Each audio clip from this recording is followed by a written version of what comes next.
Ashamaa hordoftootaaf kabajamtoota maatii siifan akkam jirtu nagaa keessanii ani obboleettiin keessan nagaa guutuu nagaa irraa afaan qaba.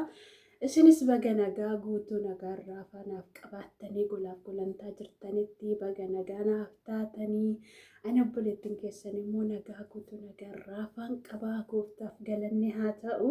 Baga nagaa naaf taatan isiniin jechuun jaalladha. Arrammoo yaada tokko qabadhee dhufee utuma viidiyoo wayii ilaalaa jiru. Armee wayiiti armee osoo taane garuu giddu galeettidha. Daa'ima bira teessee jechuudha. Guddisuun dadhabee nama narraa fudhatee guddifatu jette. Daa'ima sammuu daa'imaatiif iyyuu gaarii miti jechuudha. Akkasuma namoonni tokko tokko qaama guutuuyyuu kan hin taane dhala isaanii jechuudha. Akaalat gurguruu kan ta'anii itti dadhabanii kan guddifatan baay'eetu jira jechuudha.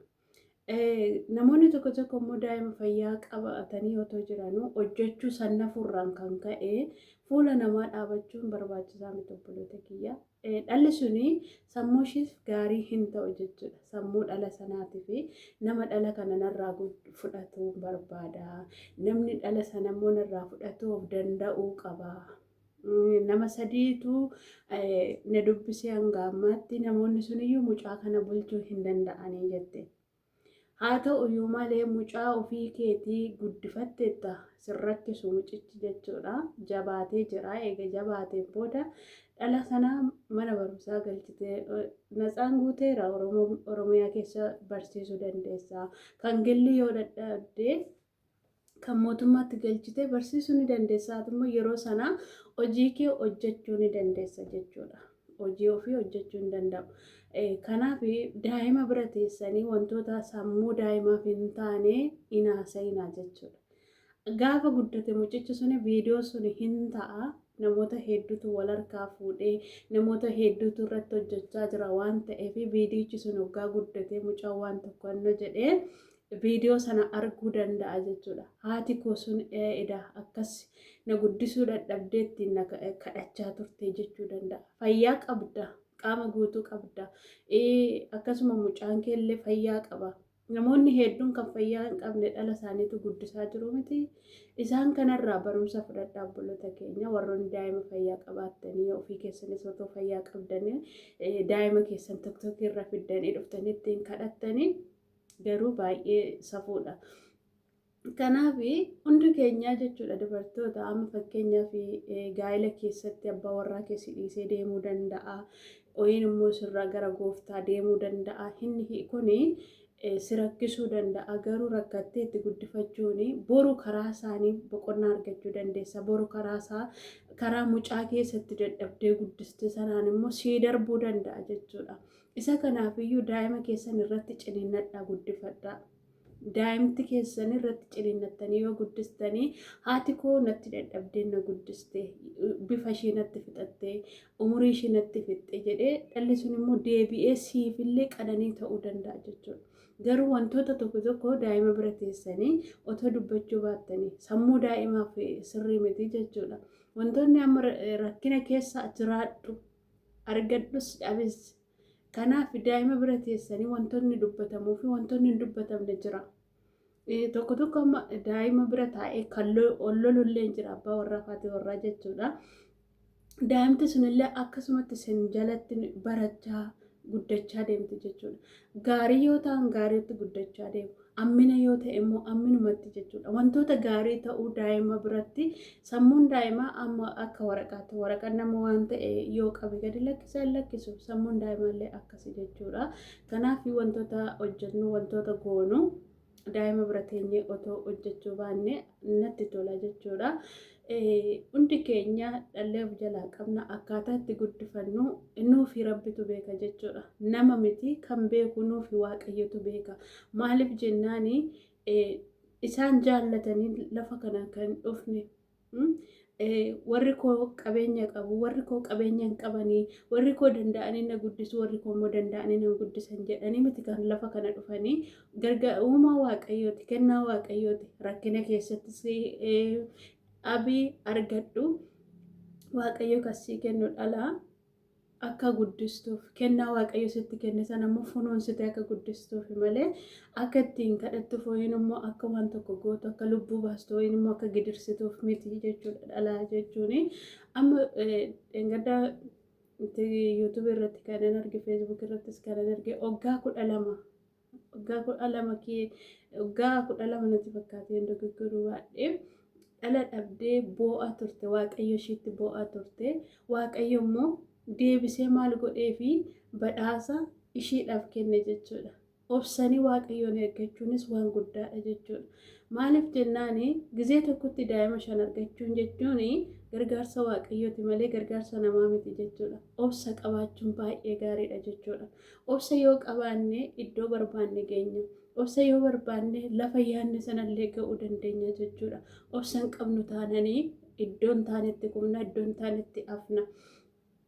Kanaaf sammuu keenyaaf illee wantoota yaadnu, wantoota ilaallu, wantoota hojjennu adda baafachuu fi qabna jechuudha. Sammuun keenya kun waan gaarii ilaalla yoo ta'e waanuma gaarii yaada jechuudha. Wanta hamaa yaadna yoo ta'e immoo wantuma hamaa sana yaada jechuudha sammuun keenya illee. Kanaaf wantoota hojjennuuf wantoota goonuu adda baafachuun nurra jiraata isiniin jechuun jaalladha hordoftootaaf kabajamtoota kiyya. Egaa akka amma natti dhagahame jechuudha. Maaliif jennaani anis dhaleef jalaa qaba. Garuu haa ta'u iyyuu malee akkaataan itti ijoollee ofii guddifatanii abbaa ijoollee guddisisantu beeka jechuudha. Garuu daa'ima ofiitiin kadhachuun faayidaan qabu obboloota kiyya. Daa'ima keessan gaafa lafa kana fiddan okko nan guddifadhaa amma fakkeenyaaf ji'a 9 waggaa garaatti baattu haalota keessa jirtu mana kee hin beektaa gola kee hin beektaa. Akkaataa itti guddifattu sammuu keetti yaaduu qabda jechuudha. Dhala koo kana nan guddifadha jettee itti yaaduu qabda.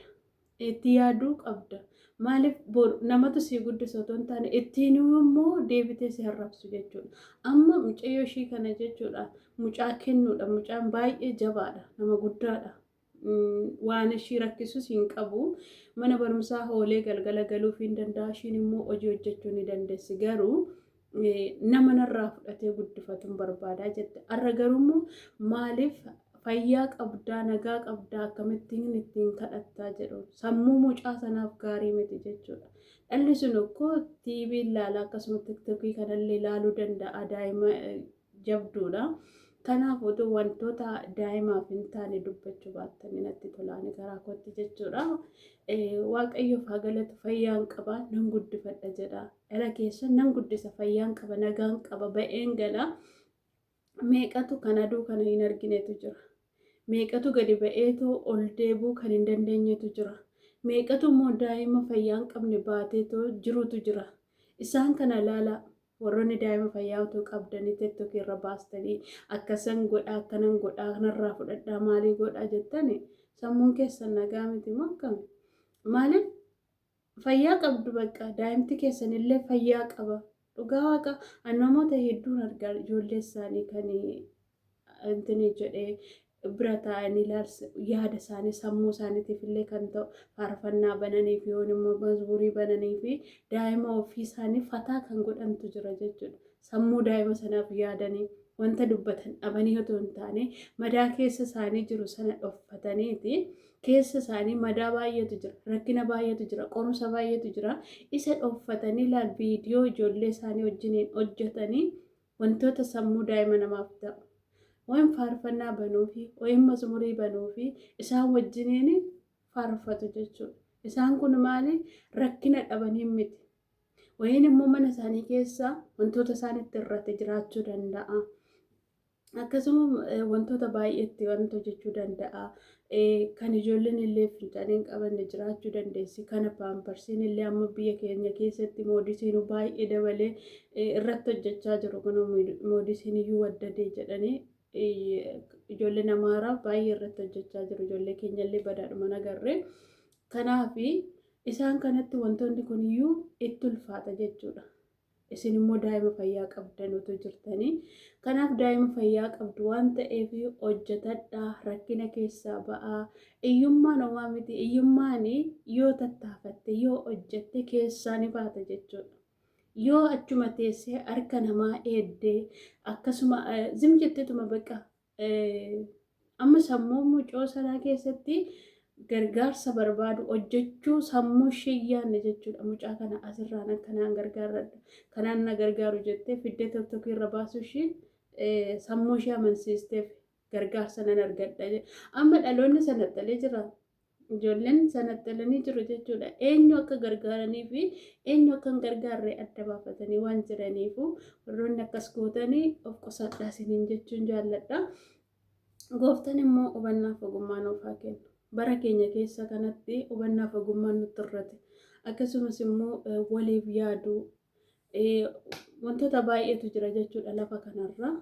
Gooftaan hunduma keenya haa gargaaru. Kanaaf yaada koo warroonni isiniif galee intala fungee tana jajjabeessaa. Yaada koo kanadha. Baay'ee tokko natti dhagahame jechuudha. Mucoo irratti hojjettee fayyaa qabda maaliif mucaa keetiin kadhatta jettee yannotte dhugaadha immoo daa'imti ishee fayyaa qaba isheenis fayyaa qabdi. Oromiffaan dubbadha ammoo Amaariffaan irra deebi'ee dubbadha jettee እንደገና ኦሮሚፋን ዱበት ያማማ አማሪፋን ጀቹና ስለዚህ ምንም ማለት አይቻልም። ልጅሽን በሰላም አሳድጊ እናቴ። በዛሬ አሁን እኮ ኑሮ እንደወደደ እናውቃለን። ምን አባታችን እናደርጋለን? ኑሮ ውድድ ብሎናል። ለኛ ራሱ ኑሮ ውድድ ብሎኛል። ወደደ ኑሮ ምንም ማለት አይቻልም እናቴ። እኔ 5 ልጆች አሉኝ። 5 ልጆቹ የራሴ ነው የሚያሳድጋቸው። ጀተሰብደ ከዛ በቃ ከሰከዝ ጎዳ ማለ ዶፍተኔ ዳይማንን ከዳትና ፉላ ዳይማ ከሰመዩ ፉላ ነማን ዳብና ጀቹ ማለት ሚዲያን ኩንሙ ቱርኪሳ አዳደ ፈፈጫሰ ዋን ተኤፉ ኢጆሌ ከሰን ዶፈዳቱማ ኮመት ጉድፈዳ ኮመት ዶሳቱ ባክሞ ዋቀዮ guddifadhu siin jedhee si kennee ofuma keef guddise gaafa deessu sana sabaaf sablammootatu naa guddisa jettee miti kan deesse waan ta'eef ofuma kee akkuma ta'etti rakkadhu talaal dudda kee kitti godhadhuutu mudhii keessatti godhi hidhadhuutu dhala kee guddifadhu. Maala fuula namaa dhaabdu dhala maala fuula namaa fiddee dhaabdu arasheemnu hin dabbara dhugee rabbi. Miidiyaa kanarraa ammoo siiruma isaa hin ulfaata. Batalayyimmoo mandaraa tiktookii waanuma gaarii tokko nagartu. Waanuma gaarii tokko sin hojjetu. Mandaraa seexanaa natti fakkaata yeroo ta'u. Gara seenuunii fi wantoota kana sammuu namaaf hin taane bakka viidiyoon jedha. Wayii warri tokkoon qabne kun taaddaltani. Uummata fiqirii hedduu tokko sin jaalladha. Yaada koo yoo sinitti tole laayikii na godha. Akkasumallee sheerillee na godha. Innaante lakkii sinii wayya siniin jedheen jira. Ijoolleen daqiiqaan dura good.